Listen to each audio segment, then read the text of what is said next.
At dahil sa pamumuo ng dalawa na namang low pressure area sa hilagang bahagi at silangang bahagi ng Nodo Luzon, magdudulot pa rin ang tuloy-tuloy na malawakang pag-ulan sa buong kanluran o buong bahagi ng Nodo Luzon hanggang Southern Luzon.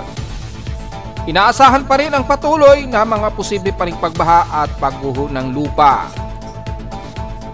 Pero Visayas at Mindanao, bagamat mas katamtaman ang umiiral sa inyo, inaasahan pa rin ang kalat-kalat na pag-ulan na may pagkilat at pagkulog, especially sa northern part ng Visayas at eastern portions ng Visayas at Mindanao, bunsod pa rin ng paghatak sa habagat.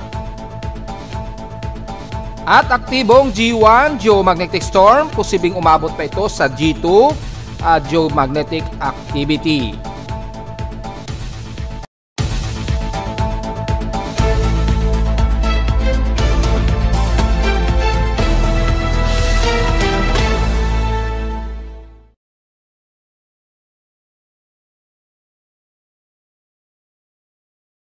Hello, good morning mga folks. Welcome po muli sa ating Daily Weather Bulletin at Analysis para sa araw ng Miyerkules, July 23, 2025. Ang oras sa ating Boss Mike may maga ay alas 10:31 na o 32 na ng umaga.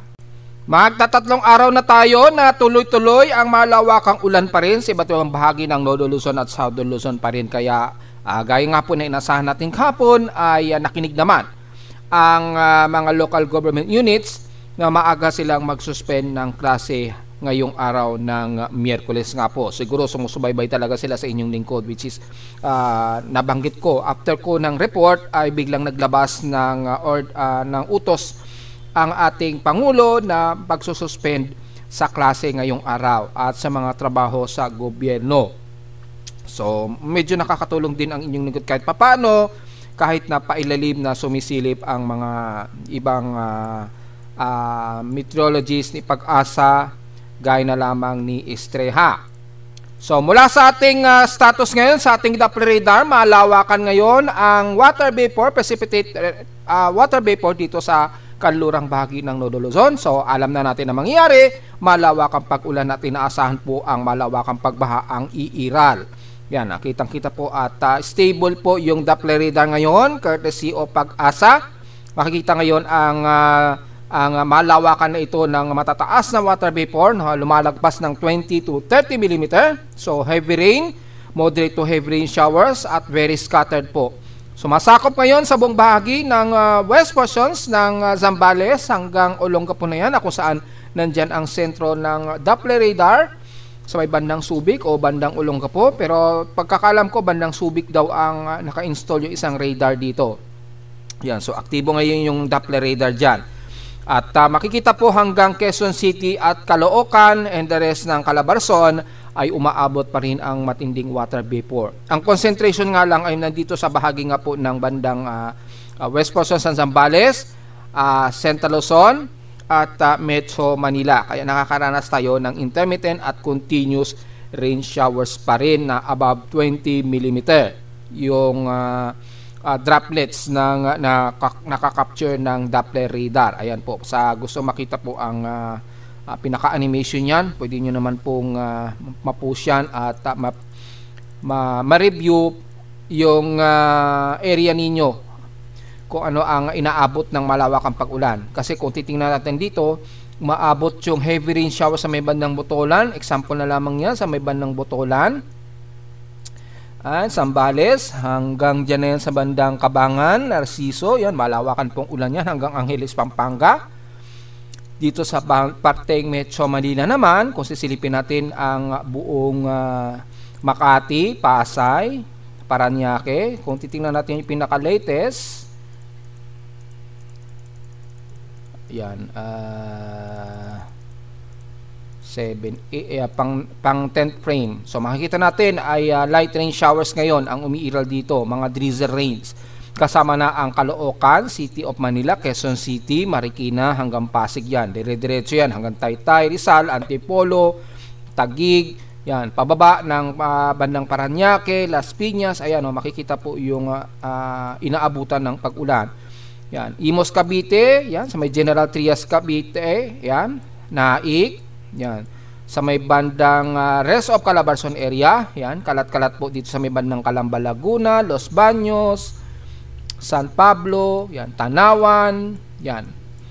Bandang Batangas naman, bandang Lipa, yan, Ibaan, Rosario. So ingat po sa mga pagguho ng lupa dahil napaka-saturated na po ng lupa natin.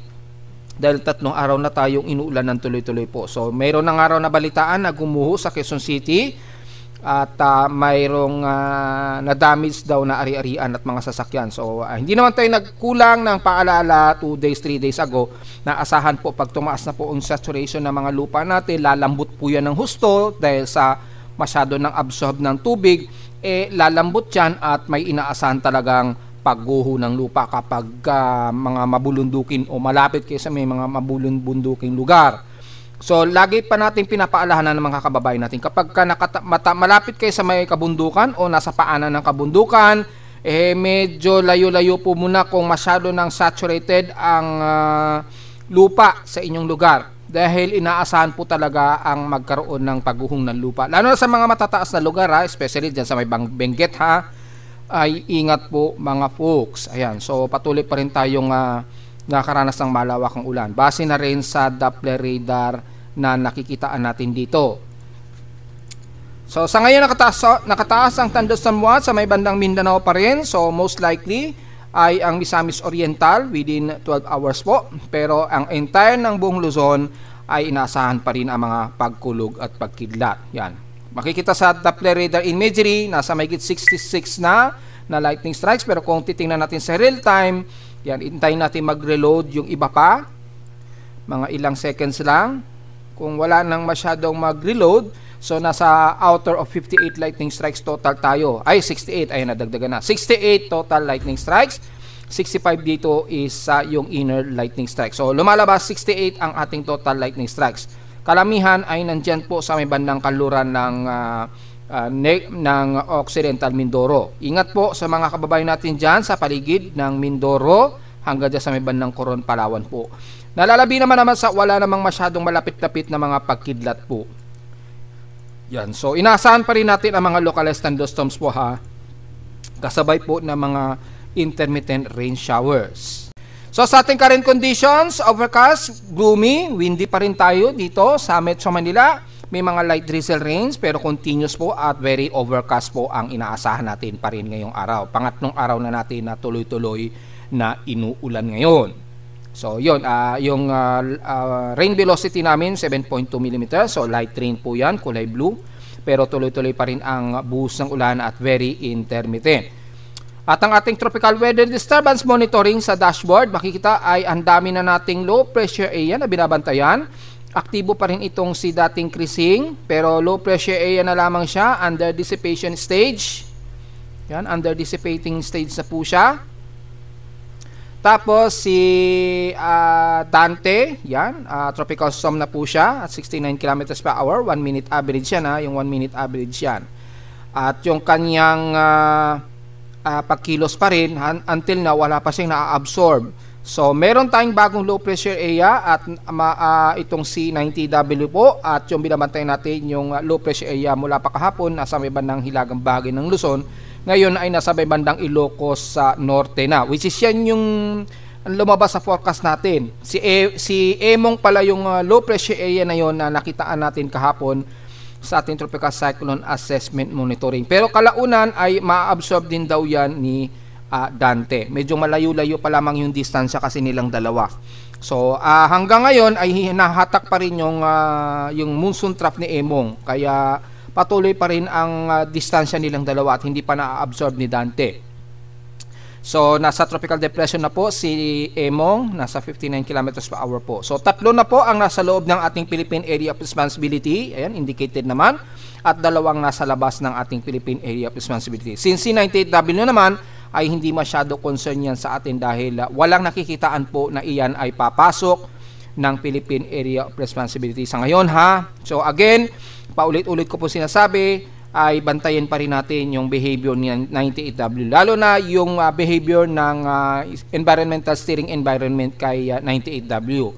Lalo na't baka biglang magkaroon na ng high pressure area, lumakas uli yung high pressure area sa southeast ng Japan, baka posible pa rin mag-iba yung trajectory na 98W. Dahil medyo mababa pa yung elevation niya, nasa may bandang Eastern Mindanao pa rin yung location ni 98W. So marami pang pagkakataon na pag nag-iba ang trajectory ay maaari pa siyang makapasok ng Philippine Area of Responsibility anytime kung mapapaaga yung kanyang trajectory change. So pero sa ngayon ay hindi pa masyado dahil wala akong nakikitaan mga folks mula pa kagabi na nagbago po yung forecast ng kanyang ensemble forecast. Panotward talaga ang nagiging kilos pa rin niya until now.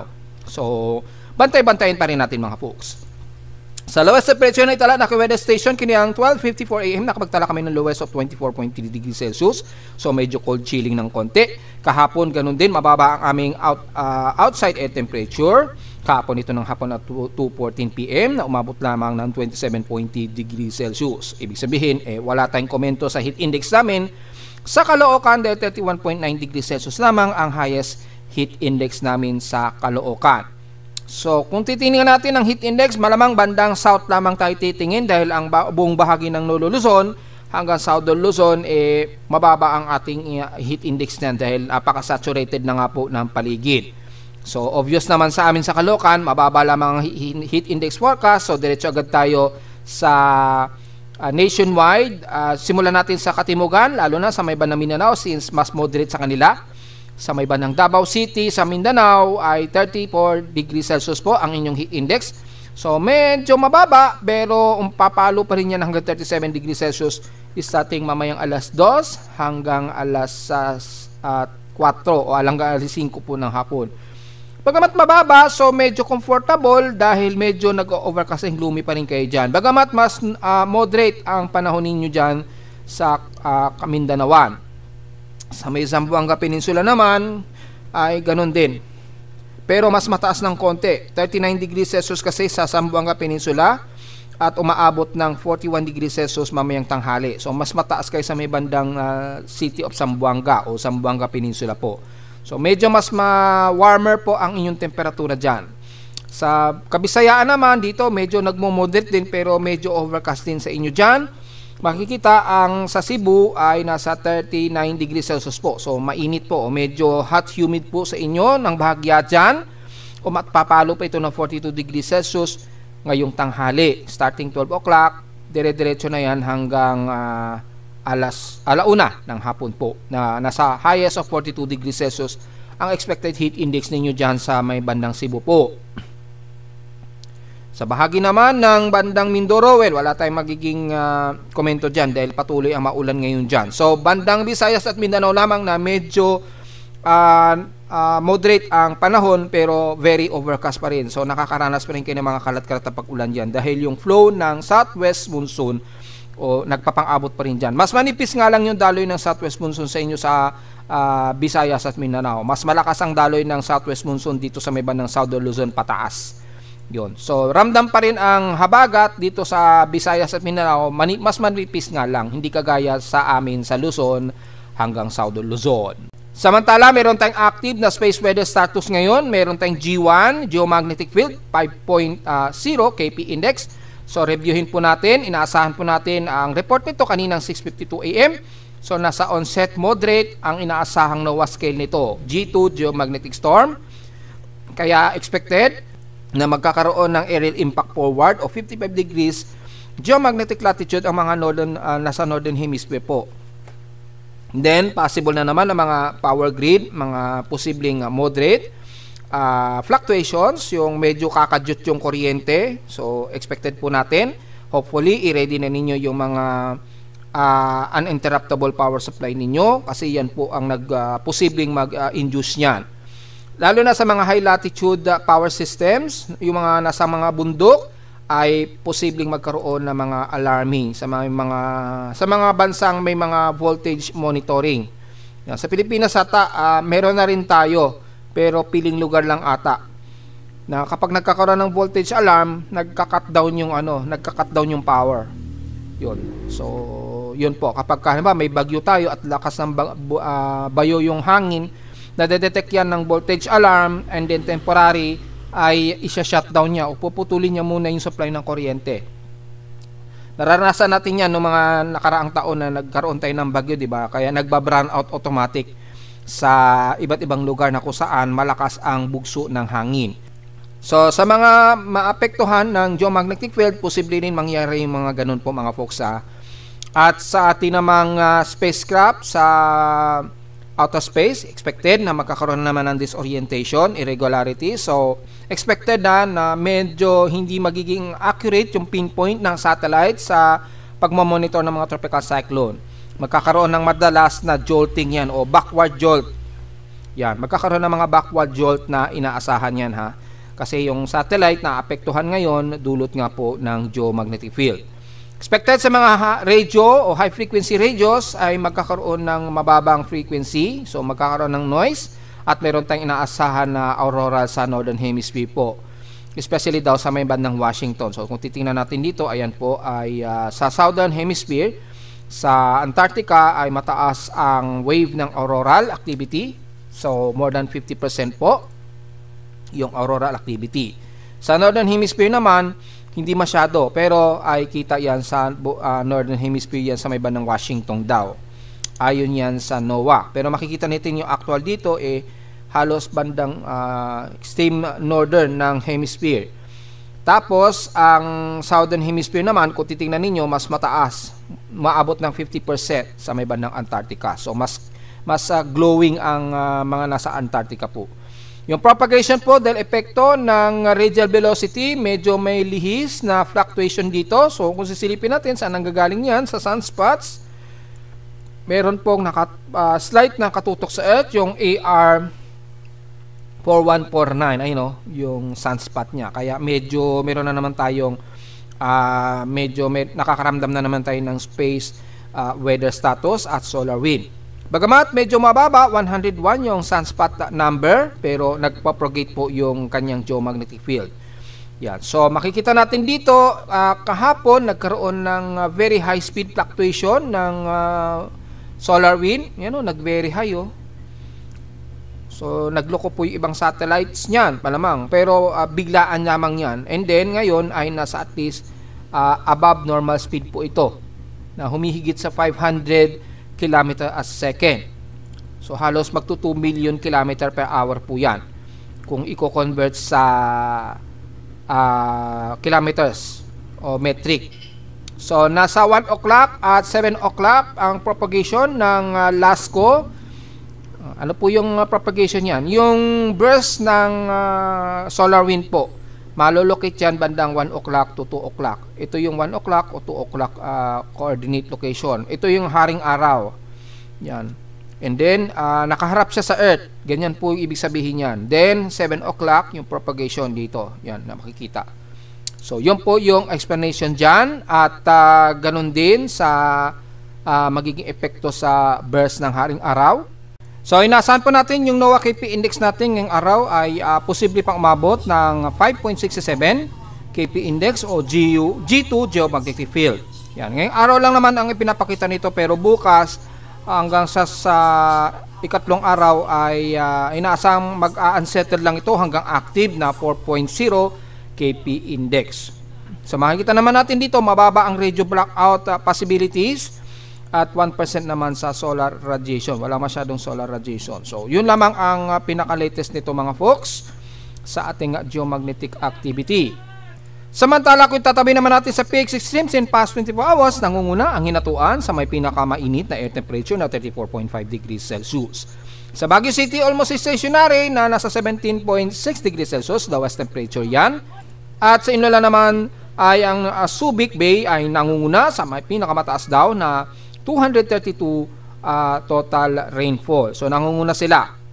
At dito sa amin sa Caloocan kahapon, nakatotal lamang kami ng 115.8 mm total rainfall. At ngayong araw, 39.3 mm ngayon ang kasalukuyan namin total rainfall ngayong araw. Ngayong araw ng July 23 po yan. So meron kaming rain rate na meron kaming light rain ngayon na kasalukuyan na 1.8 mm rain velocity. So malinaw po yun mga folks ha. At sa total rainfall namin for 7 days, 750. At ang whole month of July, nakakatotal na kami na 1,182 millimeters total rainfall. Very above average na ng 912. Lagpas-lagpas na. So, kung titingnan natin yung iba pang extremes ng total rainfall, yan, makikita po natin dito is yung total rainfall. Kung papangalawa lang kami, well, mukhang hindi dahil mukhang kami ang panglima. After Iba Zambales 112, 123, then kasunod na sa amin, mga nasa 113 kasi sa amin. Then Naiya ay 112. So, nangunguna ang Subic Bay sa may pinakagrabe ang pag-ulan. So, mapapansin niyo dyan sa may bandang Zambales po ang concentration ng total rainfall po. So, inaasahan natin ngayong araw ay ang mga lugar na yan ang patuloy pa rin na makakaranas ng malawakan at matagalang ulan na naman o halos maghapon na naman ang pag-ulan. So tama lang talaga na nagsuspend po ng klase para masiguro po na maiwasan yung biglang buhos at magdulot po ng malawakang pagbaha. Sa atin namang outside humidity, 98%, highest concentration pa rin tayo. So napaka-saturated ng ating outside humidity. 1% lamang ibinaba nito since last hour. At mababa ang atmospheric pressure natin dahil nandyan lamang sa bandang Ilocos, sa West Philippine Sea itong si Emong, kaya nasa 1,002 hectopascals ang aming barometric pressure ngayon. Instead ito since last hour. So napakalapit lamang ang range nitong si Emong, which is siya kasi ang lumakas, nag-tropical depression po siya. Yan. At sa atin namang high tide and low tide status, kasalukuyang maximum high tide tayo. So kapag inuulan po kayo sa low-lying areas na madaling ma-prone sa pagbaha, asahan po ang mabilis na pagtaas ng tubig dahil kasalukuyang nasa maximum high tide po tayo. Sea level 1.5 meters po. So grabe ang ating sea level. Sobrang taas po ng ating sea level. Ayun grabe. Napakalalim niyan. Ibig sabihin ay napakatindi ng pagbaha kapag kasalukuy inuulan kayo ngayon dyan na madaling bahain dahil napakataas po ng ating sea level. So ang lakas ng hatak ng gravity. Kaya sobrang taas po ng ating karagatan ngayon. O yung sea level mataas. So kapag tayo binaba, mabilis din ang pagtaas nito. Ayan, So ingat po dahil inaasahan po na yung ating mga alon, kung sisilipin natin sa Tropical Cyclone Assessment Monitoring for Significant Wave Height. So makikita sa ating Tropical Cyclone Assessment Monitoring ang malawakan na mataas na alon, lalo na sa kalurang bahagi ng Luzon hanggang sa Luzon po. So delikado po pumalaot kasabay pa ng high tide.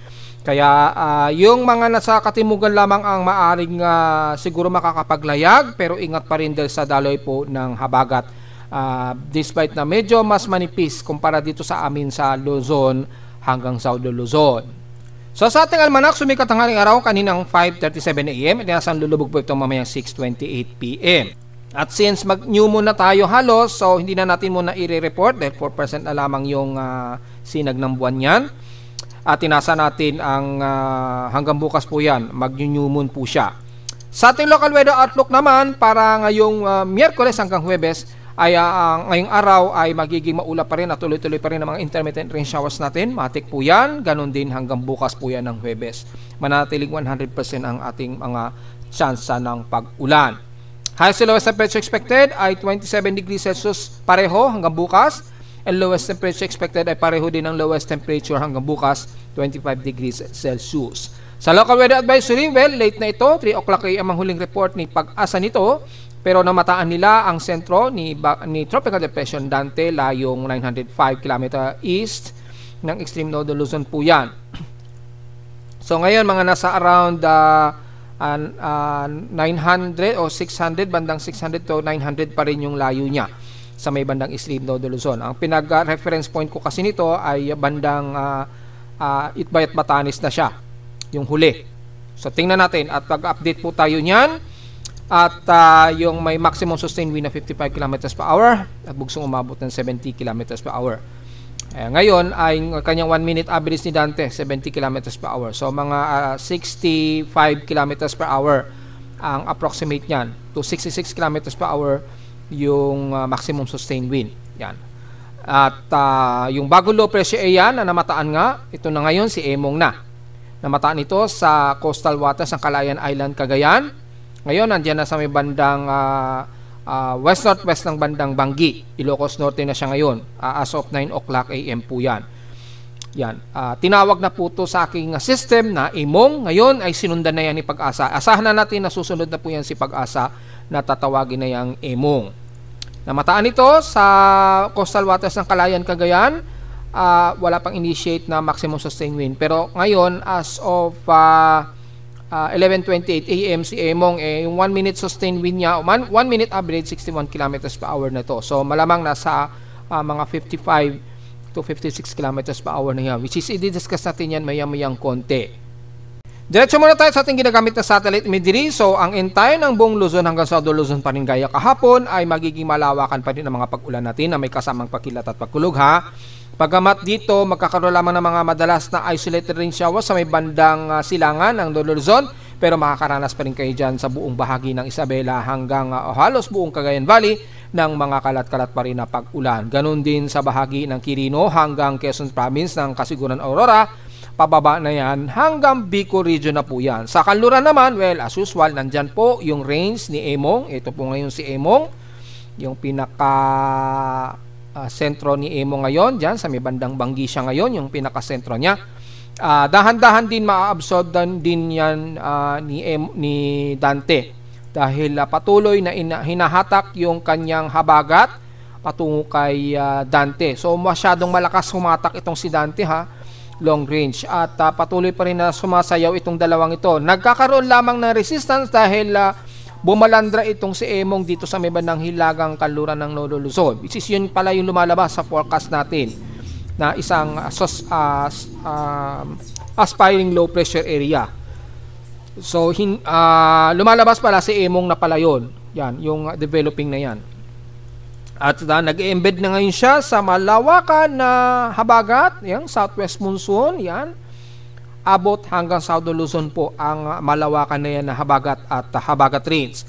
Ay expected natin ang malawakang pag-ulan sa buong kanluran ng mula hilagang Northern Luzon, mula sa Batanes, Coop Island, Ilocos region, pababa na yan ng Benguet, Zambales, Pampanga, Bulacan, all the way kasama Metro Manila and rest ng Calabarzon area at Mimaropa area. Magiging mas katamtaman nga lang sa may bandang Puerto Princesa hanggang Batara sa Balabac, pero patuloy pa rin kayo makakaranas ng kalat-kalat na pag-ulan dahil nga po sa hatak o daloy ng southwest monsoon dyan. Mas highly concentrated lang ngayon dito sa Metro Manila hanggang bahagi ng Southern Luzon sa may bandang Mindoro, Romblon hanggang dyan sa may bandang Marinduque. And the rest sa Southern Luzon, ang kasama na ang buong Bicol region, makakaranas pa rin kayo ng mga malawakang pag-ulan mula sa buong Camarines region, pababa na yan ng bandang Iriga, Legazpi hanggang Sorsogon po yan. Kalat-kalat pa rin ang mga light drizzle rains to moderate and to some heavy rain showers po ang maglalaro sa mga pag-uulan na yan. Yan. Kung sisilipin natin ang heavy rain potential, kung i-identify natin ang mga heavy rain na maapektuhan, makikita po natin mas highly rain potential ang buong kanluran nga po ng Luzon, Central Luzon hanggang Metro Manila, kasama na ang bandang Mindoro at Coron, Palawan po. Yan, ang mas highly concentrated. Siyempre, kung saan ang lokasyon ni Emong ay ang buong Ilocos Norte hanggang Ilocos Sur na nakakaranas din kayo ng mga moderate and heavy rain shower dahil abot po yung potential heavy rain showers sa buong bahagi ng Ilocos region po. Yan. Sa may bandang Bicol region naman, may mga moderate lamang ang nakikitaan natin dito, pero clusterized heavy rain showers, especially dyan sa may bandang dulo ng San Francisco, sakop ng Quezon Province, at bandang Naga po, kabilang na ang Burias Island, Romblon, lalo na mga taga San Andres, ingat po.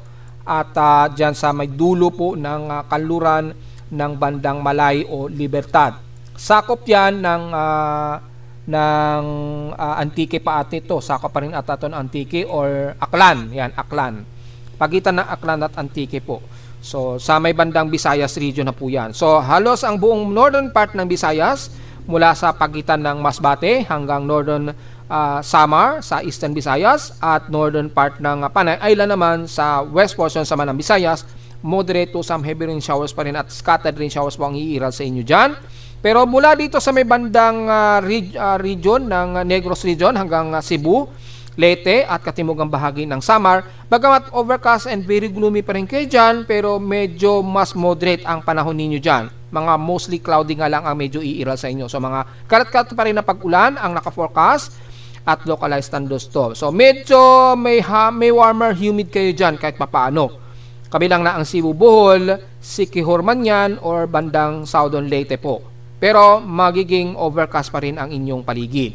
Sa Mindanao naman, mas katamtaman ang umiiral ngayon sa may bandang Zamboanga Peninsula. So medyo umaaraw sa inyo dyan. Yan, medyo nagkakaroon kayo ng warmer, humid. At ilang bahagi ng Northern Mindanao mula Cagayan de Oro, Misamis Oriental, Agusa hanggang Agusan del Norte po. Ganon din ang ilang bahagi ng Agusan del Sur, Malay-Balay, Bukidnon hanggang sa bahagi ng Lanao del Sur at ilang bahagi ng Sorsogen, pero partly tumusikaw din pong iiral. Very overcast din ang iiral sa buong Sorsogen area at the rest ng Davao Region po. Scattered rain showers po, localized thunderstorms din ang inaasahan ninyong maghapon na forecast. Bagamat magiging intermittent o medyo intermittent lamang ang kaulapan sa inyo. Mga isolated rain showers lamang ang medyo iiral sa inyo sa Kamindanawan habang umiiral pa rin yung mahinang southwesterlies dito na nahahatak patungo dito sa bandang sa pestrap na ito na kung saan ay in-identified nga po as 90W na. Yung low pressure area dito sa may bandang silangan ng bandang northeastern Luzon o eastern Luzon, pagitan yan ng bandang Kasiguran, Aurora, yung bagong low pressure area na ito yung sentro niya. Ito yung pinaka surface trough niya, yung monsoon trough niya na nahahatak. Hindi pa masyado organized kaya medyo scattered pa siya. At unti-unti hinahatak na rin siya ni Dante. Ito kasi si Dante. Yan yung sentro niya. So pareho sila ni Emong, sabay-sabay po silang hinahatak nitong si Dante. Kaya makikita ninyo ang malawakan na monsoon gyre at yung monsoon trough umaabot na sa buong bahagi ng entire ng Northern Luzon, Central Luzon hanggang Southern Luzon ang daloy ng ating monsoon trough. Yan. Tumatawid yan hanggang dito sa may bandang Bicol region po. Dahil hinahatak pa rin ni Dante itong si Emong. Yan. Kaya naglalaro pa rin yung dalawang yan bagamat napakalayo ng distansya. So may alanganin na kumakalas itong si Emong. Pero sa mga forecast kasi ay ma-absorb din siya once na nandito na sa area na ito, bandang Naha itong si Dante. Diyan pa lang siya mahihigop ng o ma-absorb ng husto ni Dante. Sa ngayon napakalayo pa ng distansya nilang dalawa kaya hindi pa ganoon. Nagkakaroon pa ng tug of war sa dalawa between Emong at ni Dante po.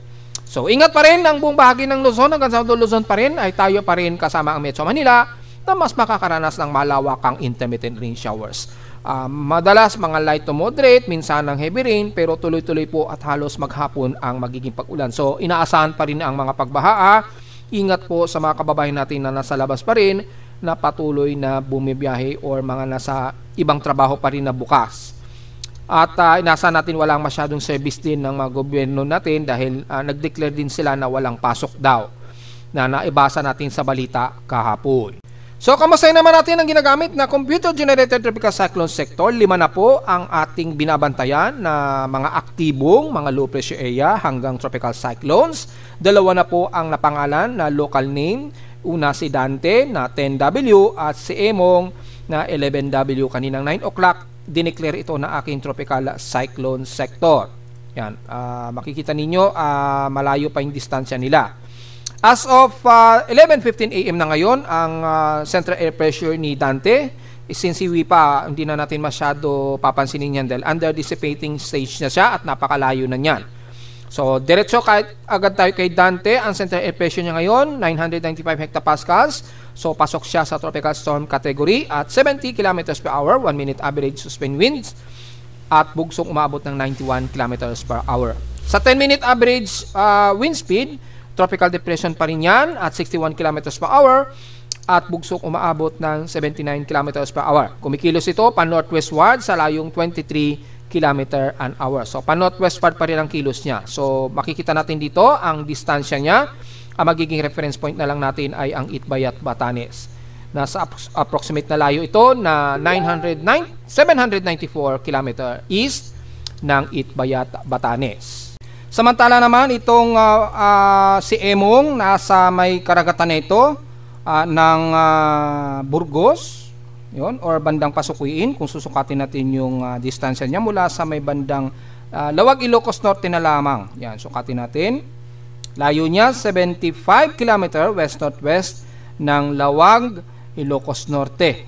Yung layo ngayon ni Emong diyan sa may bandang karagatan na yan. At kumikilos pa rin ito. Si Emong nasa maximum sustained wind nito na 61 kilometers per hour at bugsong 79 kilometers per hour yung 1 minute sustained wind. Pero yung 10 minute average 54 kilometers per hour at bugsong umabot ng 70 kilometers per hour. Yan. At kumikilos pa rin ito pa west-southwest sa bilis na 18 km an hour. Central air pressure ni Emong 995 hectopascals. At yung bagong low pressure area na alanganin lumitaw, nabuo ito kaninang 3:15 AM according dito sa aking monitoring ng tropical cyclone sector sa map imagery ay 3:15 AM po ito na madaling araw na buo. Pero as of 11:30 na ngayon ng umaga, ang layo naman nito mula sa silangan ng bandang Palanan Isabela, kung magiging reference point natin ang Palanan Isabela, nasa bandang layo ito na 911 km east ng Palanan Isabela na ngayon. Yan. So malayo-layo siya at sumasabay na ngayon siya sa pinaka-monsoon trough ni Dante. Yan, isa satellite mode natin. Ayan, makikita ninyo yung trough ni 90W, makikita nyo sumasabay na rin siya sa galaw ng trough nitong si Dante. Kaya inaasahan na natin ma-absorb din siya ni Dante anytime. Kasi nangunguna si Dante sa may mas malakas na wind intensity. Pero pilit na humahabol itong si sabagay si Emong yung mas malakas. Pero ito low pressure area pa lamang. Ang kanyang 1 minute sustained wind na 28 km per hour at bugsong 36 km per hour na under low pressure area pa rin. Kaya ma-absorb yan. Ma-absorb pa yan ni Dante kasabay ni Emong po. Yan. At kumikilos ito ngayon sa east-northeast sa bilis na 27 km per hour. So napakabilis ng kilos niya. So anytime sasama na lamang yan sa pinaka surface trough o yung pinaka monsoon jay ni Dante. Samantalang si 98W naman, bagamat walang banta ito sa Pilipinas, nasa under low pressure area pa rin siya at maximum sustained wind niya 37 km per hour at bugsong umaabot ng 48 km per hour. Pa-west-westward nga ngayon ang kasalukuyang ikinikilos nitong si 98W, bagamat high probability o possible tropical cyclone development na ito. Yan. Tumataas na rin yung confidence nito na magiging aktibong low pressure area na. Actually, nagiging aktibong low pressure area na siya dahil nasa kulay red na siya. Ibig sabihin, nasa high probability of tropical cyclone development na siya. And then, paglapit ka po niya ng bandang Guam, kikilos po yan pa northward, pa ganyan. Yan, medyo pa northward. Well, meron pala tayong tinatawag na forecast and symbols. Ayan nga po. So, mula sa ating tropical cyclone track combination, ito yung forecast track nila. Yung galaw ni Emong, grabe yung alanganin ng galaw ni Emong. Ayun o. Pipihit siya na paganyan. Yan. Then, parang umikot lang siya. Parang mamamasyal lang siya dito sa paligid ng Ilocos region sa kanluran ng karagatan. And then, by 8 o'clock AM bukas, mag-rotate na siya o mag-circle o mag-turn. Yung parang iikot lang siya na paganyan. And then babalik uli siya sa lokasyon niya dito sa may bandang Ilocos Norte hanggang sa ito'y sasabay sa daloy ni Dante, which is unti-unting ma-absorb na si Emong ni Dante. Yan, by siguro mga 26 na raw according dito sa forecast track, mga Sabado. So hanggang weekend pa talaga tuloy-tuloy tayong uulanin yan. Yan. So, yan po yung magiging forecast track niya at uncertain yung accuracy ng forecast track ng dalawang weather agencies ni Pag-asa at Joint Typhoon Weather Center. So, kung kukunin natin yung mean track, pagitan nilang dalawa, lumalabas ganito ang magiging track ni Emong. Ganyan. Ito po yung kay Pag-asa at ito kay Joint Typhoon Weather Center. So, yung pagitan nila ang kinukuha natin para sa mean track. Kay Dante naman ay pa northwestward o west-northwestward pa rin. Northwestward ang nakikita natin pagkilos nito eh. So makikita natin kung kukunin din natin yung pinaka-mean track, makikita natin is ganyan na magiging kilos niya. Yan, pagitan niyan. So babalandra ito sa bandang Miyakujima sa bandang bukas ng alas 8 daw ng gabi. Ano? Bukas ng alas 8 ng gabi yan. 24. So bukas. Bukas siya ng hapon o gabi. So inaasahan hanggang bukas po ay nandito pa rin yan sa may bandang extreme northeastern Luzon, itong si Dante. Yan. Si Emong naman ay mukhang tatagal pa siya dito sa bandang extreme northern Luzon hanggang Sabado daw. Ayun, ayon sa latest tropical cyclone track niya. Mga bandang Sabado siya. Yan po yung forecast niya at inaasahan siguro mga bandang Sabado ng hapon o tanghali ay lalabas o exit ng Philippine Area of Responsibility itong si Emong. Or siguro bandang Sabado siguro ng umaga ay dito unti-unting ma-absorb na siguro siya ni Dante. Yan, magdedepende dahil napaka very erroneous o very erratic yung forecast kapag ina-absorb nitong si Dante itong si Emong. Posible kasing nakahiwalay pa rin si Emong dyan. Depende sa paglapit ng dalawang ito. Yan. Lumalabas kasi sa mga forecast, ma-absorb pa rin daw siya ni Dante. Yan. Yun yung magiging forecast nilang dalawa at ni Emong. At sa ating tropical cyclone forecast and symbols, yung magiging tropical cyclone error ng mga ito, ni Emong at ni Dante, ay ganito po. Yan. I-zoom in natin. Asahan natin yung ensemble natin medyo laggy dahil sobrang dami ng data na pumapasok sa kanya dahil sa sobrang dami ng forecast error, yung ensembles. Yung spaghetti na yan na makikita ninyo sa screen. So makikita po napakalawak pa at napaka-erratic pa nung galaw ng dalawang bagyong ito.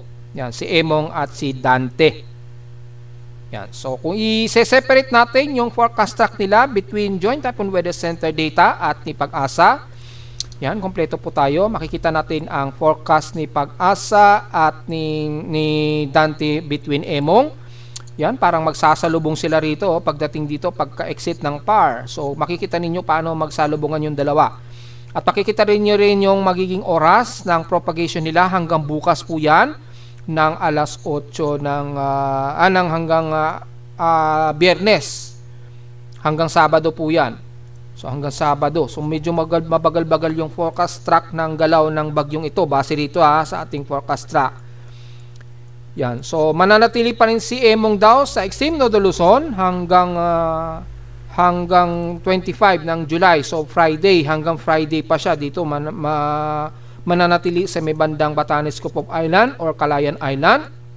At si Dante naman ay bukas ng umaga ay nasahang malapit nito sa boundary ng PAR. Ayan ito yung magiging sentro ni Dante. So itong si Emong malayo-layo pa yung magiging travel niya kasi magkakaroon siya ng resistance dito sa ibaba. Habang babaybayin niya ang kanluran ng Nodo Luzon hanggang bandang Batanes, Cupop Island. Yan. Wala pang forecast itong si 90W Invest dahil low pressure area pa lamang siya. So sa ngayon dalawa pa lamang yung aktibong tropical cyclone na binabantayan natin. So asahan na natin ang buong kanluran pa rin ng Nodo Luzon hanggang sa Nodo Luzon kasama ang Metro Manila ang malawakang pag-ulan. Sa forecast track naman ng Joint Typhoon Weather Center, makikita rin natin na ang mananatili naman at dito makikita ninyo ay tatawirin ito ang Ilocos Sur hanggang dito sa may bandang Abra hanggang Apayao.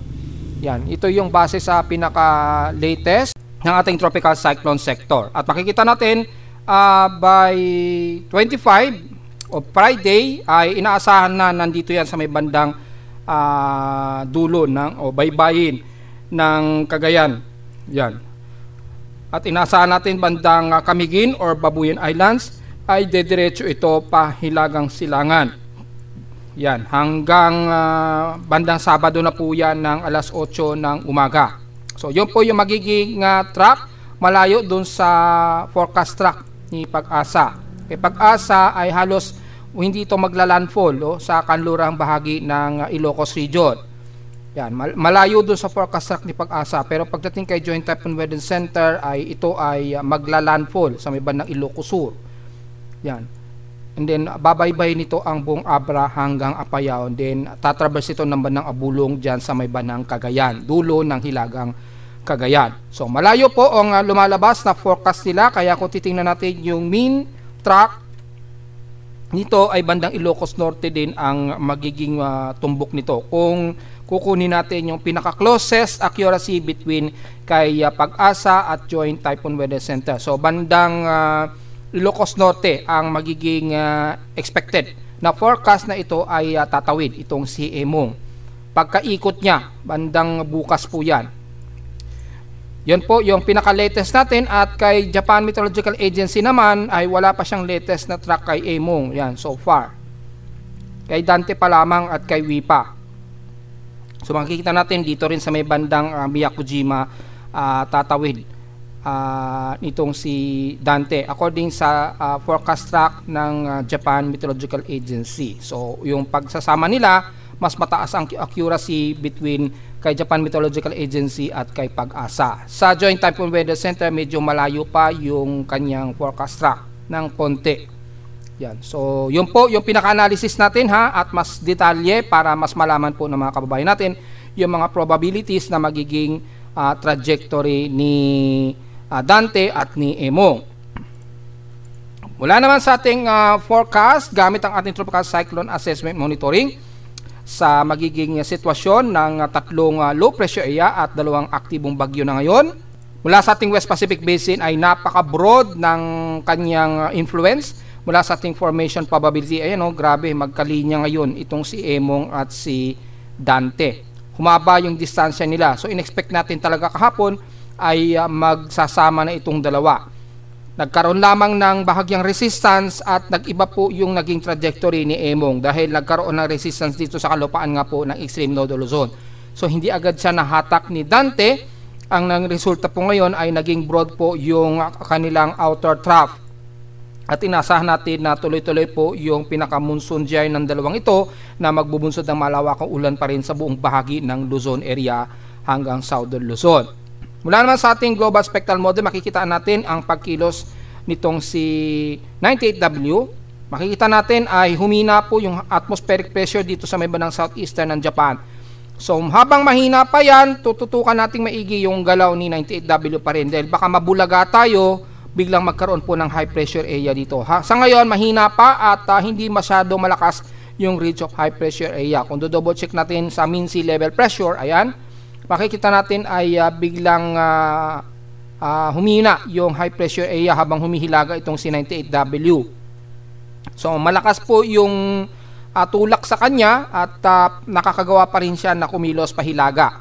Yan. So babantayan natin maigi dahil ang ating wino-worry dito nga po ay kung biglang lumakas yung high pressure area dito, baka mag-iba po yung trajectory ni 98. Baka bigla itong maghilagang kanluran So hindi pa rin natin inaalis yung possibility. Sa ngayon, yung dalawang active na bagyo, si Dante at si Emong, makikitaan po natin, sa loob ng weekend na ito, hanggang this Friday, ay unti-unti ma-absorb din siya ni Dante. Yan.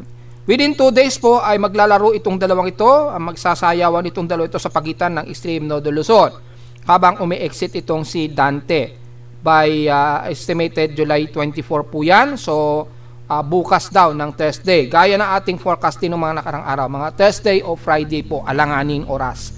So, kung hindi man Thursday ng hapon or bandang Friday na madaling araw, so alanganin pa rin po. Pero at least makikita ninyo yung inaasahan natin na nagkaroon ng intensification itong si Dante and then itong si Emong na mananalagi pa rin siya dito sa may bandang kanluran ng Nodal Luzon. Then, pagtawid niya o pag-exit ng Philippine Area of Responsibility sa Huwebes o Biyernes, ay dito na lamang sasama unti-unti itong si Emong. Yan, mahihigop siya ng pinaka-monsoon gyre ni Dante. Then magdi-dissipate siya o parang madidissolve na lamang siya habang nasa karagatan po ng Babuyan Islands. Yan, according dito. So, marami pang posibleng magbago dahil nagkakaroon pa ng empirical na maaari pa itong kumilos pa hilagang silangan itong si Emong bago tuloy ang ma-absorb. Ayun, mayroon pa kasi siyang circulation dito. Yan, habang kumikilos ito sa extreme northeastern Luzon po, itong si Emong. So, yan po ang magiging significant niyan at makikita natin yung magiging details niya hanggang this whole weekend, hanggang Sunday po yung magiging galaw ng dalawang bagyong binabantay natin. So, sa tropical cyclone strike probability natin, ito po si 98W at ito yung dalawang bagyo, si Emong at si Dante. Makikita natin dito medyo hiwalay po yung kanilang sirkulasyon. And then by T96 hour period or by July 26 po yan, mga Sabado po yan, makikita ma-absorb siya ni Dante.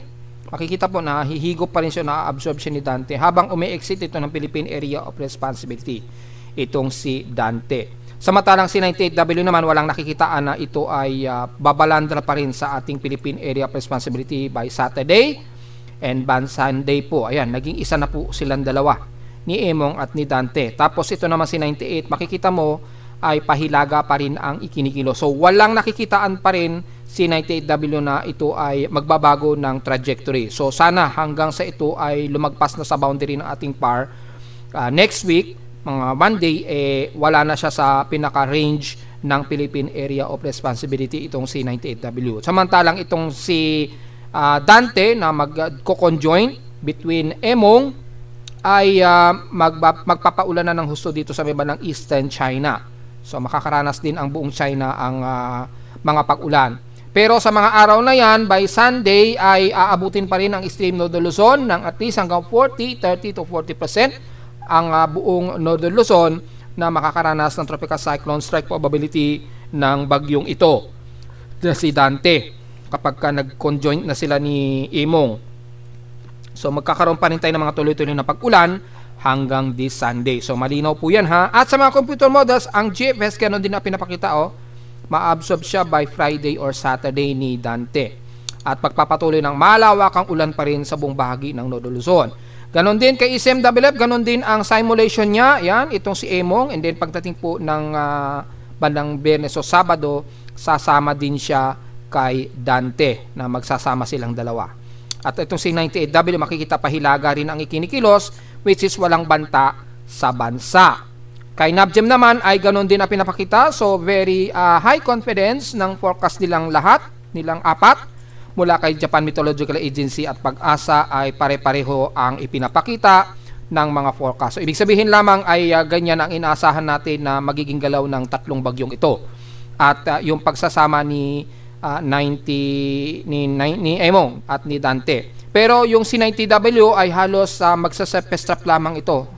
Yan, so halos hindi nakitaan sa mga forecast nito ng mga weather agencies. Hindi natin napansin dito si 90W. So inaasahan natin ay within 48 hours ay maa-absorb din ni Dante itong si 90W. So malinaw yan mga folks, kasi hindi natin nakitaan dito si 90W So magsasama lang siya o maa-absorb lang din siya ni Dante. So yun lang po ang pinaka-latest natin na analysis. At kung kakamustahin naman natin yung lagay ng ating mga dams mula sa ating water level monitoring, tingnan natin kung patuloy pa rin ang naglaluwa ng sobrang tubig. Yes, kay Ipo Dam, patuloy pa rin ang nakabukas sa kanilang gates. 2 gates ang nakabukas kay Ipo Dam.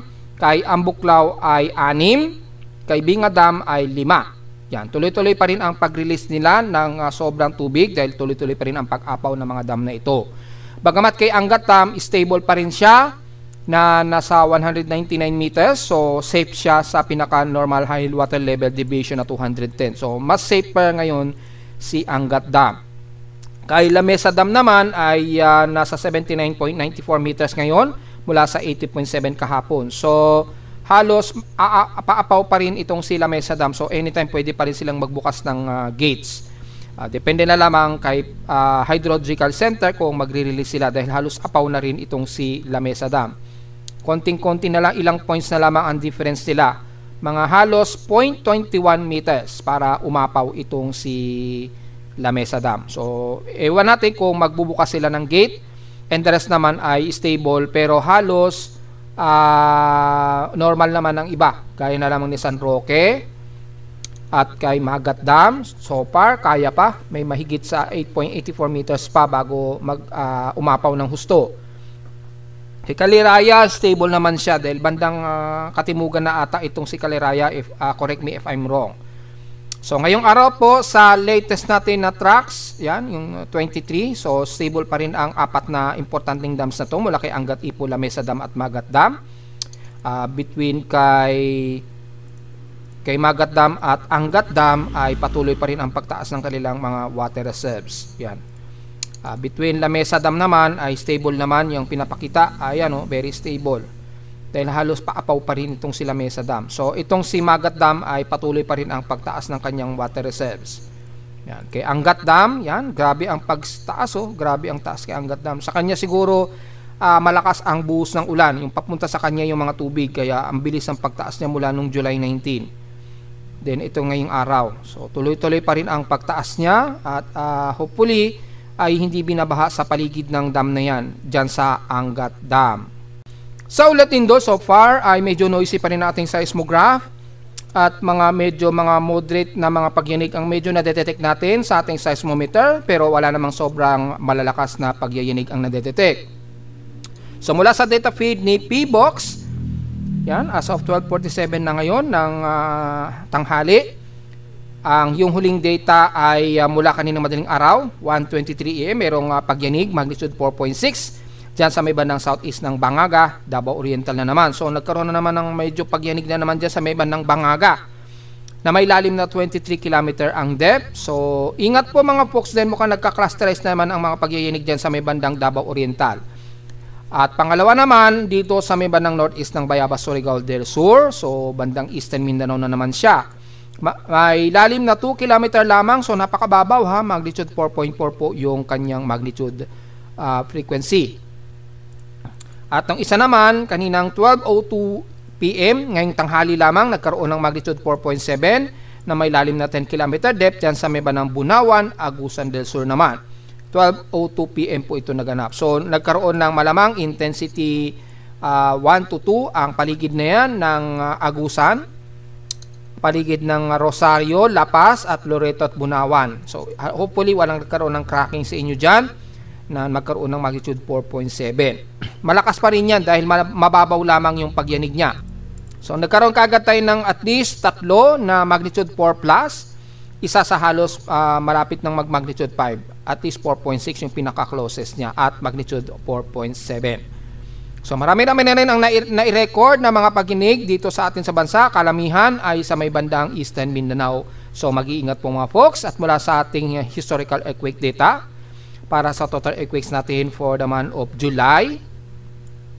Yan, i-load natin yung month of July kung ilan na ang total earthquakes natin. Nasa total of 710 total earthquakes na po tayo. 675 sa magnitude 2.0 pataas, 30 sa magnitude 4.0 at 5 ang ating magnitude 5.0. So maging alisto po dahil mukhang mayanigin ngayon dyan sa may bandang silangan ng Mindanao. Karamitan dyan sa may bandang Davao Oriental. Yan. Davao Oriental at Surigao del Sur po ang medyo nagkakaroon na naman kayo ng mga pagyanig-yanig dyan. And then kanina lamang dito sa may bandang Agusan del Sur po. Ingat po sa mga kababayan natin dyan sa paligid ng Agusan dahil baka magkaroon ng cluster dahil mayroong mga 3 aftershocks po na naitala dyan na mahihina. So yun naman po pinaka-latest natin sa ulat tindol at nakaka-total of 710 na po tayo. So mukhang aabot pa ng 1,000 bago matapos ang month of July 2025. So sa whole year natin nakaka-total of 9,569 earthquakes na po tayo. Yan. Yung magnitude 5 wala pa namang nadagdagan, na natiling 35 yung total earthquakes natin ngayong taon. So mas marami talaga nadadagdagan sa magnitude 1.0 and 2.0. Marami ang nadadagdagan sa kanila. Ayun makikita ninyo mga folks, mataas yung bilang ng mga magnitude 1. Yun. Mas marami pa rin, na nasa 2,959 ang total earthquake na magnitude 1.0. Then between magnitude 2.0 is 4,962, which is pinakamarami sa lahat ng mga recorded earthquakes. Yan. At least medyo konti pa lamang yung malalakas nating pagyanig ngayong taon nakakatatlo pa lamang tayo ng magnitude 6. Hopefully wag nang magkaroon ng magnitude 7. At hopefully kokonti na lamang sana ang mga pagyayinig, pero maging alisto pa rin tayo dahil unpredictable po ang galaw ng ating mga tectonic plates. At narito naman ating 3-day weather forecast para sa araw ng Miyerkules, July 23, 2025.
At hanggang dito na lang po ating Daily Weather Bulletin at Analysis para sa araw ng Miyerkules, July 23, 2025. Huwag mong kalimutan na mag-like, share, subscribe po sa ating YouTube channel at visit lamang anytime sa ating website na www.pimoweather.com para sa iba pang detalye na gusto malaman na hindi natin isama ngayong tanghali na sa ating report since kanina umaga. Asahan lamang natin na tuloy-tuloy pa rin tayo na mauulanin sa maghapon kabilang nasa Metro Manila.